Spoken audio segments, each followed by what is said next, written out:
দ্বাদশ শ্রেণীর তৃতীয় সেমিস্টারের অন্তর্গত বাংলা বিষয়ের একটি বিশেষ কবিতা ধর্ম।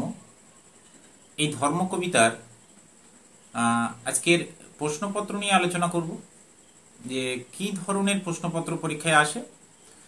তোমরা হয়তো এতদিনে জেনেছো যে কবিতার প্রশ্নপত্র শুধুমাত্র এমসিকিউ। এই এমসিকিউ সম্পর্কে কিন্তু সঠিক ধারণা তোমাদের নেই। প্রথাগত এমসিকিউ হিসাবে আমরা যেটা জানি, একটি প্রশ্নের বিকল্প অনেকগুলি উত্তর দেওয়া থাকে, সেখান থেকে একটি নির্বাচন করতে হয়। এই ধারণা পুরোপুরি ভুল। দ্বাদশ শ্রেণী শিক্ষার্থীদের বলছি, এমসিকিউ নানান ধরনের হতে পারে। শুধুমাত্র নামগুলো সম্পর্কে একটু পরিচয় হোক। প্রথাগত যেটা এমসিকিউ, বহু বিকল্প ভিত্তিক প্রশ্ন উত্তর, এটা তো পাবেই। তারপর শূন্যস্থান পূরণ পাবে, তারপর পাবে ঘটনাক্রম, অর্থাৎ পরপর ঘটনা সাজানো থাকবে, তোমাদেরকে নির্বাচন করতে হবে। এছাড়া থাকবে তথ্য ভিত্তিক উত্তর নির্বাচন। এরপরেও থাকবে স্তম্ভ মেলানো, তারপর থাকবে সত্য মিথ্যার নির্ণয়, তারপর থাকবে বিকল্প উত্তরগুলির মধ্যে সঠিক সম্পর্ক নির্ণয়। এছাড়া থাকবে ডায়াগ্রাম, চার্ট, বিভিন্ন উত্তর দেখে মেলানো, কেস স্টাডি। এই নানা রকম প্রশ্ন কিন্তু থাকবে এমসিকিউর মধ্যে। এখানেই তৈরি হয় সমস্যা। বাজার চলতি প্রত্যেকটি বই এ বিষয়ে তোমাদের সঠিক ধারণা দিতে পারবে না বলে আমার বিশ্বাস। কারণ সেই বই পড়ে তোমরা কিন্তু বুঝতেও পারবে না যে কি তোমাদের পড়া উচিত, কতটুকু পড়া উচিত। আমি কয়েকটি বই দেখেছি, সেই বইয়ের প্রশ্ন উত্তরের সীমাবদ্ধতা নেই, আমি নাম করে বলতেও চাই না। তো আজকের এই ভিডিও খুব মন দিয়ে দেখো। আমি পুরোপুরি ধারণা দেব যে আপাতত অন্ধকার লেখাগুচ্ছের অন্তর্গত একটি কবিতা ধর্ম, শ্রীজাত বন্দ্যোপাধ্যায়ের লেখা। এই কবিতার থেকে তোমরা কি ধরনের প্রশ্নপত্র করবে বা কি ধরনের প্রশ্নপত্র পরীক্ষায় আসবে। তো সরাসরি চলে আসবো আলোচনায়, মূল আলোচনায়। তার আগে চ্যানেলটা যারা এখনো সাবস্ক্রাইব করোনি, অবশ্যই চ্যানেলটি সাবস্ক্রাইব করে পাশে থাকা বেল আইকন প্রেস করে রাখবে। কারণ দ্বাদশ শ্রেণী তৃতীয় সেমিস্টারের প্রত্যেকটি আলোচনা নিয়ে কিন্তু আমি আসবো। আর ভিডিও ভালো লাগলে অবশ্যই লাইক করবে এবং বন্ধুদের মধ্যে শেয়ার করবে। চলো এবার সরাসরি দেখে নেওয়া যাক কি ধরনের প্রশ্নপত্র আমরা পাবো। এই কবিতার থেকে প্রথমেই করবে কবিতার উৎস সংক্রান্ত প্রশ্ন, অর্থাৎ কবিতার নাম ধর্ম, যেটি অন্ধকার লেখাগুচ্ছের 14 সংখ্যক কবিতা। এছাড়াও কবি শ্রীজাত বন্দ্যোপাধ্যায়ের কবিতা সংগ্রহের তৃতীয় খণ্ডেও কিন্তু এই কবিতাটি অন্তর্ভুক্ত হয়েছে। এবং এই কবিতাটি 2015 সালে ফেসবুকে কবি কিন্তু 43টি কবিতার একটি সিরিজ নিয়ে প্রকাশ করছিলেন। তারপরে কবিতাটি প্রকাশ করেন সিগনেট প্রেস, তারপরে কিন্তু গ্রন্থাগারে প্রকাশ হয়। এই তথ্যগুলো মনে রাখবে। পরবর্তী প্রশ্নে আসছি। অবশ্যই গঠন রীতি, কবিতার গঠন রীতি কিন্তু মনে রাখতে হবে। কবিতাটি অবশ্যই ছনের জাতীয় রচনা। এই ছনের জাতীয় রচনার বাংলা নাম চতুর্দশপদী কবিতাবলী। এই চতুর্দশপদী কবিতাবলী বাংলায় প্রথম সূচনা করেন মাইকেল মধুসূদন দত্ত, এবং এই কবিতাটি অক্ষরবৃত্ত ছন্দে কিন্তু লেখা হয়েছে।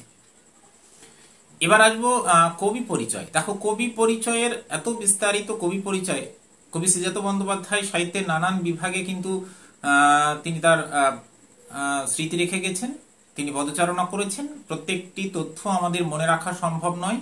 আমি শুধুমাত্র যে কটি তথ্য বলছি সেই কটি তথ্য কিন্তু মনে রাখবে, অবশ্যই মনে রাখবে। শ্রীজাত বন্দ্যোপাধ্যায়ের প্রথম লেখা বইয়ের নাম শেষ চিঠি, যেটা 1999 খ্রিস্টাব্দে লেখা হয়েছিল। এবং শ্রীজাত বন্দ্যোপাধ্যায় আনন্দ পুরস্কার এবং কীর্তিবাস পুরস্কার পেয়েছিলেন 2004 সালে একটি বিশেষ কাব্যগ্রন্থের জন্য। নামটা মনে রাখবে, উড়ন্ত সব জোকার। 2004 সালে উড়ন্ত সব জোকার এই কাব্যগ্রন্থের জন্য শ্রীজাত বন্দ্যোপাধ্যায় আনন্দ পুরস্কার এবং কীর্তিবাস পুরস্কার কিন্তু পেয়েছিলেন।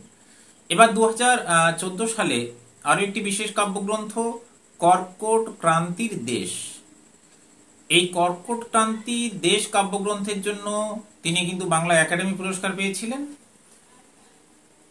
এবং কবি পরিচিতির শেষ প্রশ্ন যেটা মনে রাখতেই হবে, 2014 সালে শ্রীজাত বন্দ্যোপাধ্যায় কিন্তু ফিল্মফেয়ার পুরস্কার পেয়েছিলেন।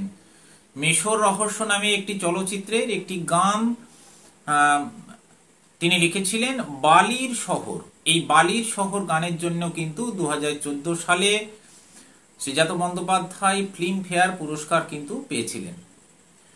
তাই প্রথমে বললাম উৎস, কবিতার গঠন রীতি এবং কবি পরিচয়, এবং তিনটি পত্রিকার সঙ্গে কবি শ্রীজাত বন্দ্যোপাধ্যায় যুক্ত ছিলেন। এই পত্রিকা তিনটির নাম একটু মনে রাখবে, প্রথমা, ভাষানগর এবং কৃত্তিবাস। তিনটে পত্রিকার নাম একটু মনে রাখার চেষ্টা করবে।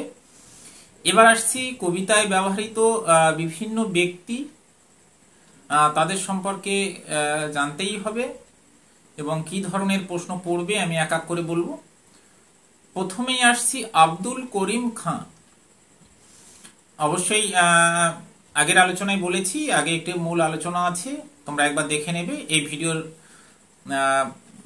ডেসক্রিপশন বক্সেও তার লিঙ্ক দেওয়া থাকবে, এছাড়া প্লেলিস্টও অন্তর্ভুক্তি আছে, একটু দেখে নেবে। তাহলে আব্দুল করিম খাঁ ভারতীয় হিন্দুস্তানি একজন বিশেষ সঙ্গীত শিল্পী, কবিতায় উল্লেখিত আছে।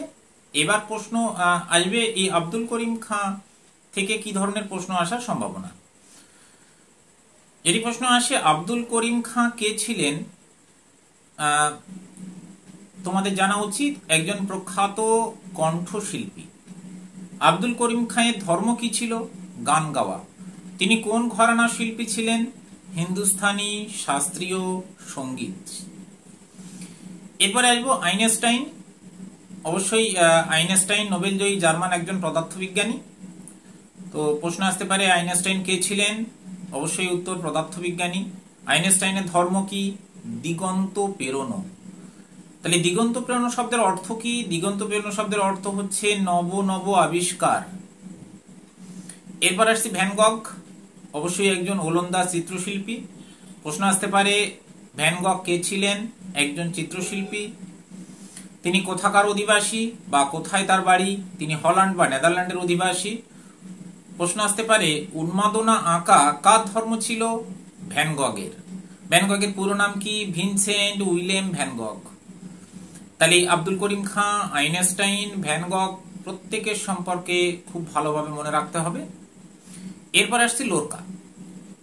অবশ্যই স্প্যানিশ সাহিত্যের একজন বিখ্যাত কবি। পুরো নাম কি জেনে নেবে? Federico Garcia Lorca. তিনি কোন দেশের কবি? প্রশ্ন আসতে পারে স্পেনের। গার্সিয়া লোরকার ধর্ম কি? কবিতার জিত। জনগণের কবি কে? Garcia Lorca. বা কাকে জনগণের কবি বলা হয়? গার্সিয়া লোরকাকে। প্রত্যেকটি প্রশ্ন কিন্তু জেনে নিতে হবে। এরপর আসছি লেনিন। অবশ্যই একজন রুশ বিপ্লবী ও কমিউনিস্ট রাজনীতিবিদ। অবশ্যই জেনে নেবে এই লেনিনের পুরো নাম কি? ভ্লাদিমির ইলিস উলিয়ানভ নামটা জেনে নেবে। তাহলে লেনিনের ধর্ম কি? লেনিনের ধর্ম হচ্ছে নতুন পতাকা। নতুন পতাকার অর্থ কি? নতুন পতাকার অর্থ হচ্ছে নতুন দিনের সূচনা। লেনিনের জন্মস্থান কোথায়? অবশ্যই লেনিনের জন্মস্থান রাশিয়া।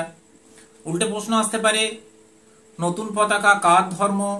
অবশ্যই লেনিনের। বা উল্টো প্রশ্ন আসতে পারে উন্মাদনা আঁকা কার ধর্ম ছিল? বা অবশ্যই দিগন্ত প্রেরণা কার ধর্ম ছিল? বা গান গাওয়া কার ধর্ম ছিল? প্রত্যেকের সম্পর্কে কিন্তু খুব সঠিকভাবে জেনে নিতে হবে। এরপর আসছি কবির। কবির অবশ্যই মধ্যযুগের একজন সন্ত সাধক। প্রশ্ন আসতে পারে কবির কে ছিলেন? কবির ছিলেন মধ্যযুগের একজন সাধক। কবিরের ধর্ম কি? অবশ্যই সত্যের বয়ান। উল্টো প্রশ্ন আসতে পারে সত্যের বয়ান কার ধর্ম ছিল? কবিরের।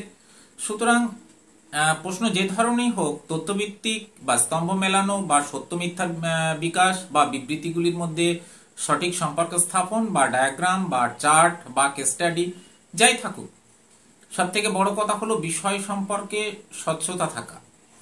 আমি বলবো কবিতা খুব মন দিয়ে পড়ো এবং যে কটি প্রশ্ন উত্তর আমি বলছি খুব মন দিয়ে করার চেষ্টা করো। এবং কয়েকটি গুরুত্বপূর্ণ প্রশ্ন অবশ্যই বলবো।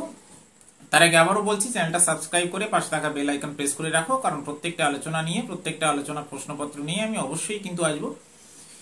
এবার অবশ্যই দেখে নেবে বাতাস এবং আগুনের ধর্ম। বাতাসের ধর্ম অবশ্যই না থামা কখনো, টেক্সচুয়াল খুব মন দিয়ে পড়বে, অথবা বয়ে যাওয়া বাতাসের ধর্ম। উল্টো দিক দিয়েও প্রশ্ন আসতে পারে, না থামা কখনো কার ধর্ম, বাতাসের, বা বয়ে যাওয়া কার ধর্ম, অবশ্যই বাতাসের।